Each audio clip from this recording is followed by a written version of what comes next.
Assalamualaikum warahmatullahi wabarakatuh. Pamirsa, dina dangat ayeuna urang neraskeun hanca dongeng salah minantu bagian ka-16. Ieu anu nganggitna nyaeta Bapak Wahyu Adam. Sumangga supados teu nyangkolong ting kana waktos wilujeng ngadangukeun. Dina poe ka-10 kakara Bakri datang nepungan Atik jeung kolotna nu maksudna nyerenkeun Atik ka indung bapana. Sok surat talak dibikeun ka Atik disaksian ku indung jeung bapana. Atik narima kalayan daria, manehna teu tembong riuk-riuk sedih ku kajadian kitu. Samemeh indit Bakri ngasongkeun sertifikat imah jeung tanah nu urut dicicingan baheula waktu laki rabi di Jakarta atas nama Atik supaya diteken. Tapi Atik rada ragu-ragu narimana. Bakri ngarti terus kumanehna dijelaskeun sangkan Atik narima lantaran geus sawajarna ladang kesang duaan hak Bakri dibikeun mutlak ka Atik sebagai kenang-kenangan ti urut salaki. Teu lila Bakri pamit datang katingali tarang undur katingali punduk cunduk waktu nepi ka poe harita hubungan laki rabi Bakri jeung Atik umurna teh. Sainditna Bakri ti imah urut mitohana teu bodo Atik ngarasa ketir jeung sedih sahanteuna urut batur sagulung sagalang. Salila 7 tahun kituna anapek pipisahan tangtu ngarasa nineng. Segruk Atik cerik hate kagagas ras inget kana kabageran Bakri tug nepi ka poe pipisahan masih boga kainget barang bere nyela ambak ka Widyastuti nu jadi cukang lantaran baruntakna rumah tangga manehna. Beuki lila Atik beuki kanyanyerian ku ngarasa diunghak ku urut sekretaris Bakri. Bu Hadijah bisa neuleman naon nu dirasakeun ku anakna. Atik anak ibu geus tong dipake nyeri hate. Urang kudu tarima kadar nasib urang aya nu ngatur atuh kadar eta dan Bakri nyerenkeun Atik ka dieu ulah dipake leutik hate.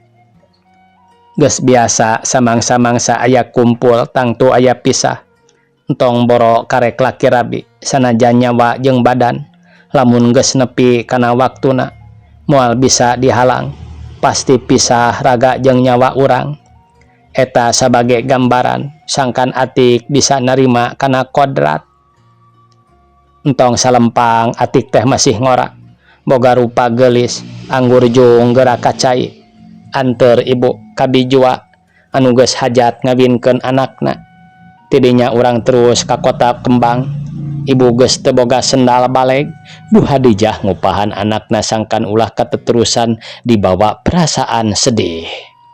Bada asar Bu Hadijah diantar ku Atik arindit ka ondangan sadatangna ka tempat karyaan di papag ku pribumi.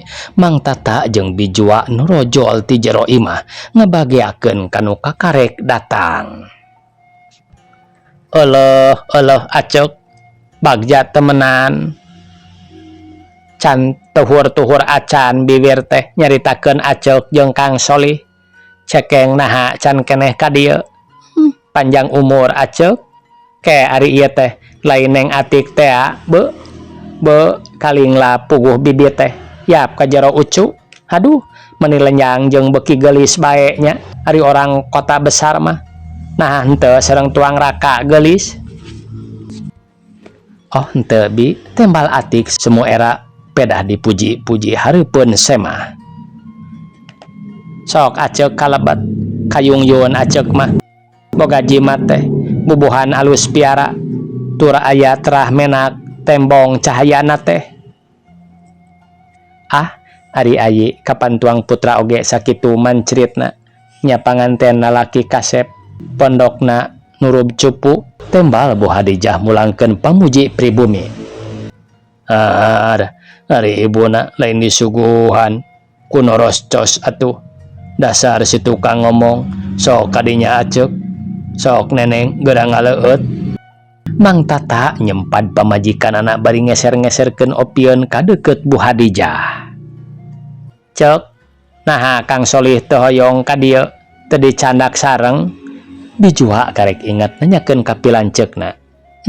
Nu matak akangna teh keur kaluar kota tadi aya nu nyusulan. kasorenakeun loba tamu nu datang rata-rata budak ngora nu rek supeniran saurang-saurang mere doa selamat ka panganten. Di teras ge pinuh nu can kagiliran sasalaman.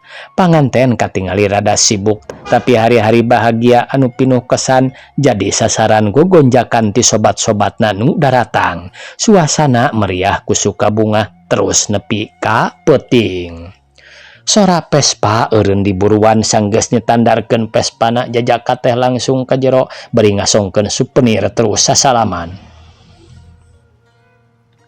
Selamatnya Lina oge Toto Kang Budi ngadoakeun sing runtut rawut panjang jodoh murah rezeki tur loba anak.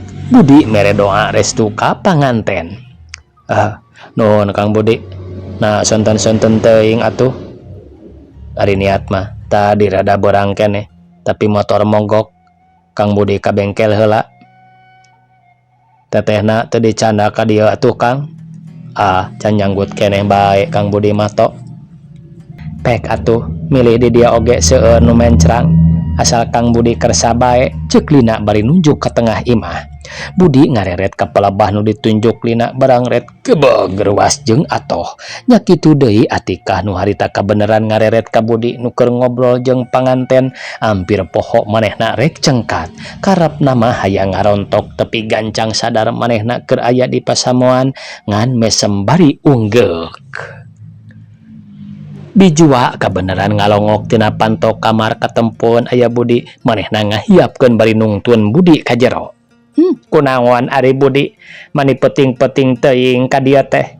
Lina jeung Toto eueuh nu ngabaturan ngadon pabalatak di Kang we di dieu ari jaluna teu aya. Budi deui dipesenan teh mani kacida.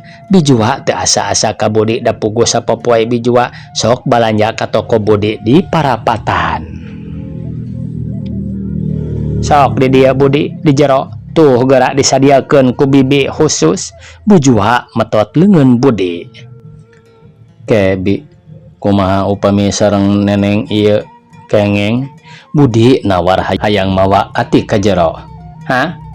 Nadaekeun kira-kira na nu geulis ka Budi nu goreng sopak kitu. Anak bibi eta teh. Bijua teu asa-asa jeung sok poksang atuh Budi rada bareureum. Atik unggeuk ka bijua bari imut manis nya tujuan ka hayang Budi. Kumaha tateh aceukna barudak teh rek bobogohan cenah. Bijua jadi colohok heraneun. Kumaha barudak we da baroga pikiran eta mah. Tembal Bu Hadijah bari seuri. Leos Budi jeung Atik ka tukang tapi lain ka tempat meja makan ngadon terus ka pipi deukeut tangkal jeruk paseh nu meujeuhna leubeut buahna. Budi mani asa ngimpi Atik bisa panggih deui sareng Budi. Atik ngarangkul bari nyegruk jerik bakat ku bunga. Atik angin Gusti nu agung marengkeun urang tiasa paamprok deui. Tembal Budi bari ngusapan sirah Atik. Kumaha Atik sehat sareng Bakri ka Bandung teh?